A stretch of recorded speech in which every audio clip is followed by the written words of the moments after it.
Hey, welcome to the Huntsville Hustle Podcast. We highlight the local small businesses that are backbones of Rocket City right here. And our guest today is Selena Koester. She's the owner of Elite Embroidery and Screen Printing.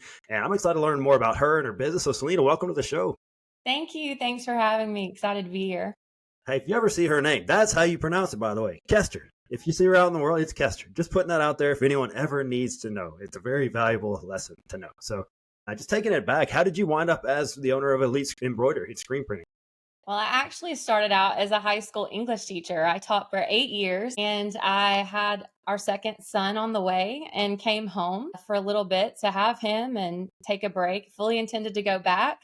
But my husband has experience in the sporting goods industry. He started out almost immediately in that industry. And he saw this opportunity to get involved with the decoration side of it. And really, one day he came home and said, "Hey, we need to buy this business and you need to run it." That sounds like a fake story, but that's really what happened. And at first I laughed at him, but the more that we talked about it and researched and planned, we thought this could be a great thing for our family and also a great way to get involved with the community. And so in 2017, I became the owner. And it's been a real joy to build that with him, with his business strength. And then I'm a complete creative. And so when you put the two of us together, we've been able to grow this thing. Yeah, that's awesome. And you might be surprised. There's a lot of former teachers that are awesome small business owners. I mean, Yes, yes, no doubt. I think you got those skill sets that if you can deal with a room full of kids, you can do just about anything. I would That's think. right. That's right. So I mean, Huntsville's pretty cool place. How has it kind of supported you as a small business owner?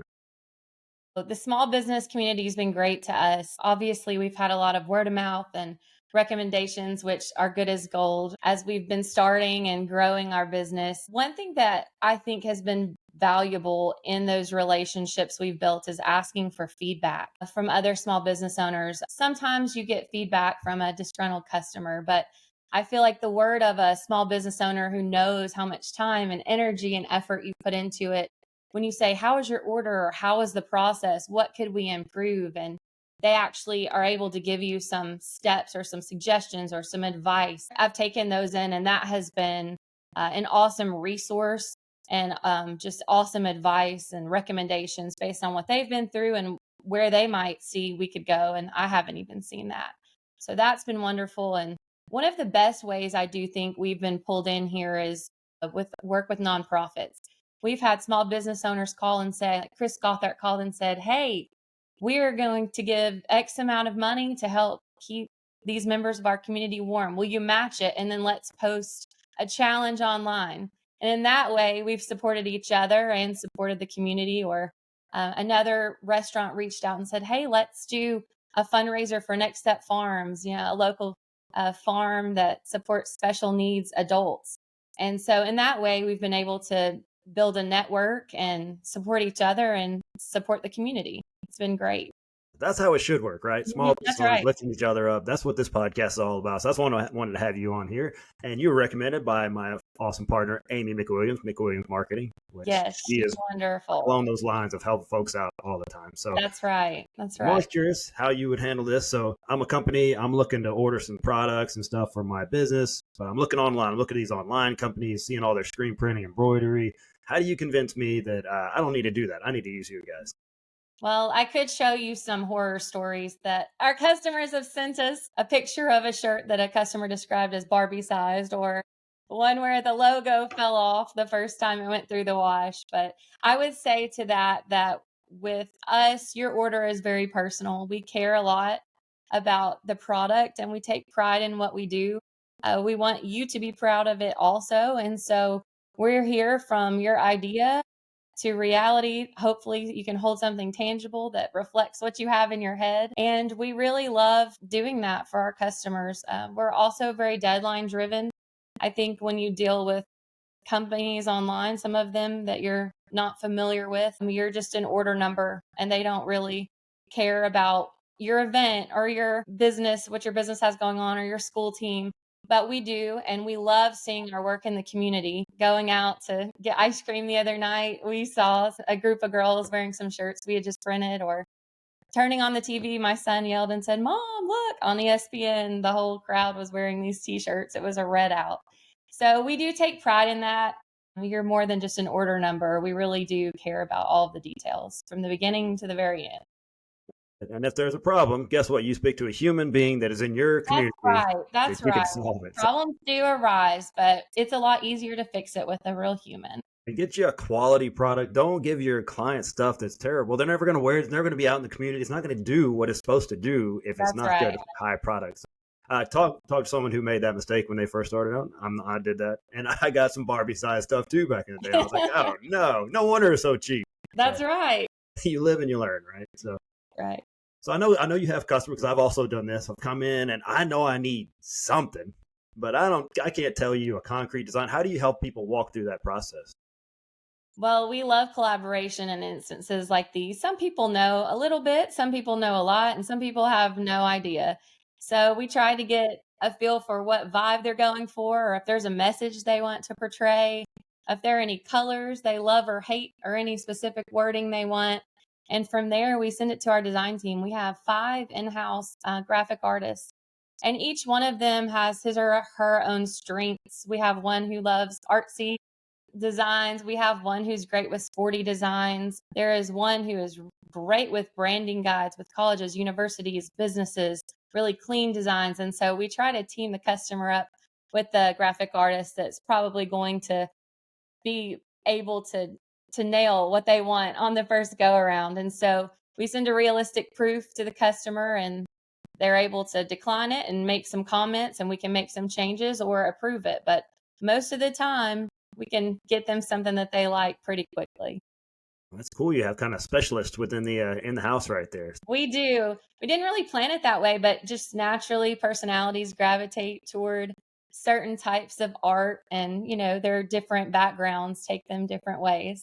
So it's great. And sometimes two of them get together and say, "What do you think about this?" And they can come up with an idea. Yeah, bouncing each other's ideas off is so valuable to have That's that. right. So, how do you balance kind of the those smaller custom small batch jobs with these larger bulk orders? How do you kind of balance that? Well, obviously, the large bulk orders keep our presses running, our embroidery machines running. So that's steady revenue for us. So we always are running those. But we do like to work in these small batch orders because sometimes these, grandma's quilt or your leather bag or just a one off piece can help build a relationship, and you never know where that leads. So if we can earn your trust on one, two, 5 pieces, then somewhere down the road, we may be able to work again on something that's a little bigger. So we try to schedule accordingly so that we can get both of those done and communicate that time frame clearly. And so we want everyone to feel that their project is valuable, whether it's 2 pieces or 200. That's excellent. 'Cause a lot of them won't work with you if you don't have a certain That's amount. right. So that's cool. That's a value of a local small business who would look and help people in the community. That's the value of that. Again, they won't get that online. You got to have 100 pieces minimum on a lot of them. So Yeah, that's right. yeah. So is there over the years, is there a kind of project or order that stood out, kind of especially meaningful? Yes. So during COVID, is this how all good stories start during COVID? During COVID, we were, I guess, probably about 3 months into the lockdown, and things were difficult. I'm sure everyone has their own small business story of what they had to do to survive. Schools were closed, sports were canceled, people were working in their pajamas. So there was not really a need for new gear for anyone. And we were still paying our employees because we wanted them to keep food on the table. And it was getting difficult. Like, what do we do next? And so I felt really desperate. So I took a shower. Am I the only one that does that? I take showers when I feel like I have to figure something out. And I got in the shower, and I have this distinct memory of just, I had my head in my hands, and I just said, "Lord, like, send something down. Like, I need something to fall out of the sky." I've never prayed those words before, and I'm scared to ever since this. But I said, "I need it to fall out." And the next morning, Amy McWilliams called, and she said, "I need your help on a project, and it has to be really fast." And I was like, "Okay, we can do fast. What do you need?" So UAH had canceled its hockey program, and they had a Division 1 program, and they were told that if a certain amount of money was raised by the end of the week, they could reinstate it for another year. As a hockey mom, Amy is one also. we obviously felt close to this cause for these student athletes. So in a day, we put together brand new designs and had an online store up and ready to go. And I remember Amy said, "What's the worst that can happen?" And I was like, "We sell 3 shirts and we give them $10." And that's the worst. There's no worst case scenario here. And it picked up steam all over the country. We got orders from New York, from California, Florida, literally every end of America. And then it went on, someone got interviewed on a hockey podcast and we just got this crazy influx of orders of just hockey fans just out there trying to help, a hockey family who needed help. And so I was over here Googling how to ship to Canada. We had never done that. And then in 3 days, we had sold thousands of shirts, and we were able to give over $34,000 to UAH's program, and they were able to play for another year. And we had players stop by our shop and hug us and say, "You gave us one more year. Thank you for your help. I can finish my education here." Moms were calling and sending emails. And it was great when the moms got involved. "You saved my baby." But it was really meaningful. And it was also a great reminder to me that, when you're at your lowest, you might just be one phone call away, one opportunity away from everything turning on its head. Just really, I was at my lowest. And then within 3 days, we had, I think it was like 1,300 orders and most of them were new customers. And some of those have been around since. So that was a lesson learned there, that you never know what's going to happen tomorrow. It could just be one phone. Wow. What a story. I remember that whole thing. I remember that Yeah. whole thing. Yeah, that was Yeah. crazy. That's amazing. My son's a student athlete as well. I can't imagine someone just ripping his season away from him like that. They Yeah. put so much into this, and man, just to give them another year, I know it means they'll never forget you. That's for sure. Yeah. It was. So on the flip side, what's kind of one of the funniest things that's ever been an order over the years? Well, we have a wall of shame. So there are some orders we cannot speak of. It is not a physical one, though I really do think it would be worth making. But I will say one of the funniest was a adult kickball team. And they came to us and said, "We need jerseys for our season, and our team name will be the Runs." And I was like, "The Runs, okay." And then they said, "We want it to say, 'We've got the Runs.'" And I was like, "Oh, okay, I'm following."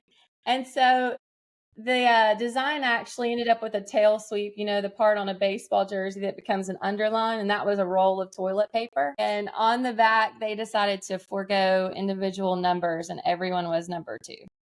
And so you couldn't print that without laughing. I don't know how their season went. It doesn't matter. It They want the doesn't. jersey. I Doesn't mean, matter. they were the talk of the kickball diamond. I mean, as someone who is perpetually 12 years old, a 12-year-old boy, that is right up my alley. That's Yeah. Yeah. We couldn't help but laugh at that one. Hey, shout out to the Runs. Great job out there. It doesn't matter how your season is. Yeah. I haven't said that on the podcast before. So that was it. So is there someone along the way that you'd like to help, kind of for just a thank you for helping me become successful along? Well, there was some advice given to us when we first started. And as a small business owner, the beginning is really difficult financially, emotionally, physically. You're exhausted. And there were so many decisions we were having to make. And Tony Hoover, who owned Hoover General Contractors, he came to us and he said, "Make your business your mission. Make it about other people, and everything will always work out." And I remember getting in the car and I said to my husband, "That is so great, but what does that mean for us?"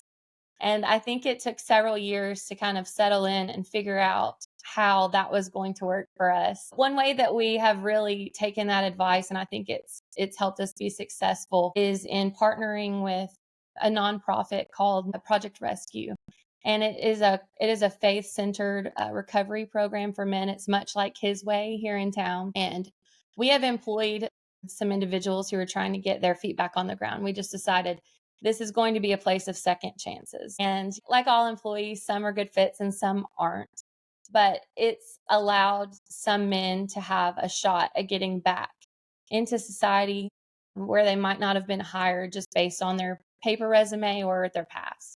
And so we've poured a lot of time and energy into that. But I will say at first, I thought I was going to be able to help them. And quickly I learned that they were helping me a lot more than I could help them. Watching their grit and their determination, despite all of their circumstances and struggles, it gives me no excuse on my bad days. I have to get up and go. I got to go do it every day because they are too. So I would say to all the small business owners out there, if you get a chance to hire someone who may not be your most qualified applicant, but someone who's out there fighting for a second chance, do it because it will help them. It will help our community and it'll help you. It'll stretch you, take you out of yourself. And it's a constant reminder that business is about people. Exactly, man. That's what the world is kind of missing right now. Second chances, right? There's so many people that will just immediately cut you off if something happens. But man, they will never forget you on that either. Someone that gave them a second chance and helped them get back on their feet. Man, that's doing the Lord's work right there for sure. We all need second chances. So absolutely, yeah. You got to give them to get them, right? Yeah. So along the way, a lot of customer service. I mean, your job is mainly customer service. What's the biggest lesson you've learned in the customer service realm? Well, I try not to make it transactional. I try to think, I told you I'm an English teacher, so I love stories. So I try to think of us being part of other people's stories. You know, when the little boy is wearing that jersey out there and he hits his first home run, like we're part of that story. Or when a manager comes in a new polo and he's in a board meeting, we're part of that story too. Or a family reunion where they take a picture and those t-shirts we've made, that's a core memory for them. And I like to think we're part of that story too. And when you see that, like everyone that you're working with and imagine yourself as part of their story in a little way, right? Not a huge role, but their deadlines become important to you. Their details become important to you. What they want becomes really important to you. And I think your customer service just naturally levels up then. And you want it to go well for them and they see that. And in that, I think you build relationships and gain trust. And that has been a beautiful thing for us to watch where our work has gone and hopefully play a little part in whatever story they're living out. What a great way to look at it. Because it can, I'm sure, become monotonous when you're just printing off 1,000 units of something. But then you got to remember your bigger purpose, right? That's so good. And I've had t-shirts for my business and I knew I'd made it when one day I saw them in the thrift store. Somebody. Yes. Yeah. One of ours actually made it there too. I got a text and a picture from an employee. Hey, they could have thrown it away, right? But they donated it. It's getting a second chance. The It's shirt. true. I like to think that someone paid a lot of money to get it back. Oh, yeah, for sure. Thousands, probably. All right, this is probably the most stressful part right here. We're going to do the rapid fire section right here. Just this is very, very intense. So, first one, coffee or tea? Coffee. For sure. There's no other answer. Veins. Just not blood, it's coffee.